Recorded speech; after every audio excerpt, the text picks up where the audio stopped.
Sermon of the Week, Joshua, based on the book Joshua. What's your favorite Bible story? There are literally thousands of them, and I expect each person has a favorite. One of my favorites is in the book of Joshua. I'm sure you all know it well. Joshua and his amateur army marched around Jericho for 6 days, and then on the seventh day, Joshua 6:20 tells us, the trumpets blew and the walls fell down flat. Joshua and his army marched in and took the city. There's a story later in the book of Joshua that I like even better. Joshua's ragtag army was locked in another desperate battle. After Jericho, Israel had taken the royal city of Ai by ambush and burned it to the ground. He then turned west and set his sights on Gibeon.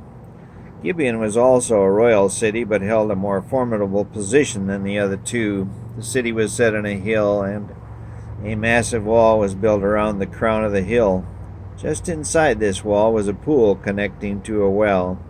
The surrounding countryside was flat and fertile, and multiple large wine cellars had been excavated. Israel was now on a roll, and the government of Gibeon had taken notice. The Gibeonite leaders decided the lesser of two evils would be to enter into a pact with this new juggernaut. Their ambassadors disguised themselves as peasants and went to Joshua, telling him they were from some far-off country. They asked if they could enter into a peace pact with Israel.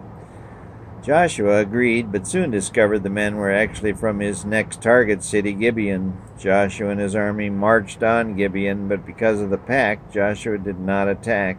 Instead, he made all the inhabitants of Gibeon slaves and moved peacefully into Gibeon.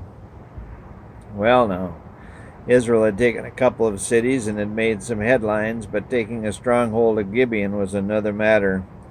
A harmless invasion and taking of two weak cities was one thing, but now the papers were calling it a blitzkrieg, and the whole Levant was now taking notice. Next on Joshua's list would be Jerusalem, some 10 miles to the south. Further south were 4 other cities, and all were now making preparations to resist this new army. The concern was not so much that Joshua's legions had been victorious, but it was how they were doing it. It was clear to them that Israel had some kind of superweapon, and they need to figure out how to counteract it and destroy it, and this upstart bunch of Egyptian slaves. The story sounds like it could have been written in the 20th century, doesn't it? But it gets even better. Not unlike the Allied powers of World War II, the leaders of these 5 cities decided they had better talk. The king of Jerusalem, Adonizedek, called a meeting of the 5 kings. At this conference, the discussions were heated and lengthy. The identity of Israel's superweapon was debated, and multiple methods were proposed to destroy it, but they could not agree on how to best do so and preserve their city. Finally, they hit on the age-old adage, more is better. They decided to join forces and send all 5 of their armies to attack and destroy Joshua's much smaller force at Gibeon. Joshua 10, verse 5. Like Wellington at Waterloo or Eisenhower on D-Day, if you join forces and send enough men, you'll always win. The thinking is sound, but in the instance of Gibeon, things went a bit differently. All through human history, the idea that more is better has been used repeatedly. The 2-year-old child likes the taste of one M&M. He determines that an additional few will satisfy him even more. When he finally gets to the last one in the bag, his satisfaction turns to super nausea. The teenager likes the feeling he derives from one beer and eventually ends up a hopeless alcoholic. The down-and-out worker decides he needs more money and knocks over a convenience store with disastrous consequences. Eve is our worst example. She wanted just one more apple, and all humanity suffers daily because of her selfish need. It's not that we shouldn't strive to make our lives better, but we must use some guide so as to benefit ourselves and those around us. Where do we find the necessary information to do so? We've been given a conscience, family, friends, examples of history, and the best guidebook of all, the Holy Bible. If we use all these parameters, we will have a fighting chance. But because of Eve and Lucifer and all those humans and evil angels since, our world is not a perfect place. But we can make it better. Back to our hero. The 5 kings marched on Joshua's force, now camped at Gilgal near Gibeon. The men of Gibeon sent messengers to Joshua asking for his help. Joshua was never one to ignore a challenge, and he mobilized his army, and they marched up the mountainous terrain toward Gibeon. He led his army in an all-night march and surprised his enemy at first light. The fight was on, and as with any battle, there was ebb and flow. Joshua's army maintained the upper hand, but was not able to drive Adonizedek's army from the field. As the day wore on, Joshua realized he was vastly outnumbered and needed help. Suddenly the heavens opened up and a massive hailstones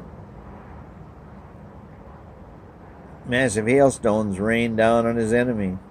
This facet of the superweapon killed more men than the swords of Joshua's men, but they were still vastly outnumbered. Adonizedek's army made a stand in the valley of Ajalon. Joshua still knew he had momentum on his side, and he cried out to the heavens in the sight of all his troops, "Sun, stand thou still upon Gibeon." They all looked on him with disbelief, but as the arrows kept whizzing by their ears, they forgot about the sun and continued to fight. By 6 o'clock in the evening, the light was beginning to fade and the shadows were long. The men were hungry and would take turns eating their rations. Joshua's adjutant turned over the hourglass marking 7 o'clock, and the fighting continued. As he turned it over at 8 o'clock, he noticed the sun had not moved and was still in about the 6 o'clock position in the sky. The faint moon also was stationary near the horizon. He called out to Joshua, observing the battle from a knoll nearby, "General, your sun hasn't moved in over 2 hours." Joshua looked over at him and smiled. Being outnumbered 5-1, it took more time, but finally the enemy army fled the field, and the 5 kings hid in a cave later to be found and hung for all to see. Joshua's adjutant had turned over his hourglass time and time again. He finally calculated that the sun had stood still for nearly a whole day, 23 1/3 hours. To everyone's relief, the sun finally sank into the horizon, and the full moon rose bright over the bloody Ajalon Valley. Word of Joshua's victory spread worldwide, and all now knew that his superweapon had to be the God of the universe. People in Egypt, in China, in India, in Britain, in the Americas, the whole world knew the world had skipped a beat, had stopped for nearly a whole day, and it was not long before they all learned why. Not only is it beyond miraculous that God stopped his world from spinning for about 24 hours, but it's just as miraculous that Joshua, his army, and all humanity did not fly out into space. And what of the universe? At the very least, he had to bring our entire solar system to a halt, and maybe our whole galaxy, the Milky Way, as well. How do you think the God of the universe accomplished this feat? Did he put covers over the combatants' eyes like a video game? Did he reprogram the soldiers' minds? Did he place a large drape over the battlefield and project a sun on it? Did he put a shroud over the whole world? Did he somehow just stop our Earth and Moon and let the remaining planets continue on their course? Did he really bring our solar system to a screeching halt? Did he stop our entire galaxy, the Milky Way, or did he stop the entire universe from activity for a whole day? The tendency, as with any other supernatural historic event, is not to believe it. This stoppage of our planet is no exception.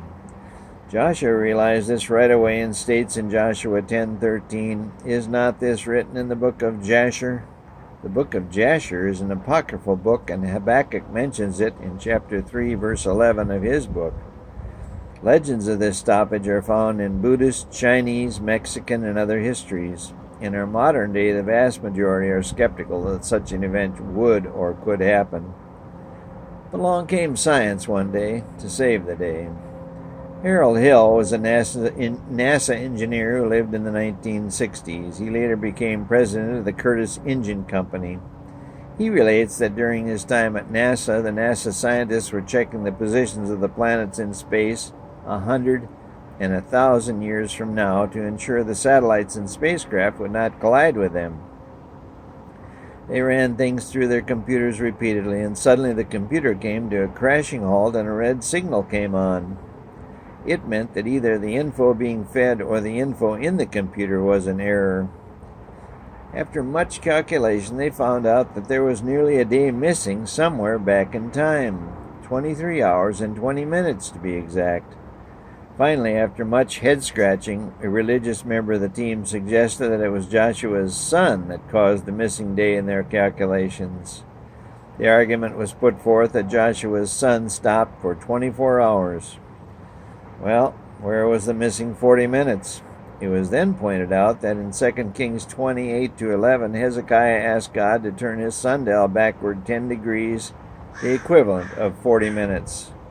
The story spread all over the earth in every form of media, but as with any story, skepticism was and is rampant. So, did the sun stop? Is the Hill story true? Mr. Hill died in 1986, and as is often the case with conspiracy theories, rebuttal is delayed. Finally, in 1997, NASA came out with a statement that they determined orbits by highly accurate formulas, not by calculating past and future orbits. As with any history, we have to add in a bit of faith. But take a look at your own history. You know what happened, and I bet each and every one of you has some event or moment that you cannot explain scientifically. Maybe you were healed of some disease. Maybe you found Mr. or Mrs. Right. Maybe you passed a test you didn't prepare for. Maybe you survived some accident. Maybe you came into some money. Maybe, like Joshua, your son stood still. In any event, when your moment happened, I guarantee you that you thought it was real, the greatest thing that ever happened to you. And I also guarantee you that you thought your event was of supernatural origin. Maybe you knelt and prayed. Maybe you jumped for joy. Maybe you just screamed. Or maybe, like Joshua, you just gave a knowing smile. Take a few minutes to think about my favorite story today. You have had your event, maybe more than one. What have you attributed it to? Will you have any more? The answer is found throughout the Bible and throughout history. Joshua stopped the sun. Daniel shut the lion's mouth. David slew Goliath. Jesus raised Lazarus. Alexander conquered the world. Michelangelo painted the ceiling. Salk stopped polio. Eisenhower stopped the Nazis. Just remember that we all have unlimited access to our very own superweapon, the God of the universe. Just like Joshua, if we need our sun to stop, all we have to do is call. Whatever we need, whatever we want, is only a prayer away.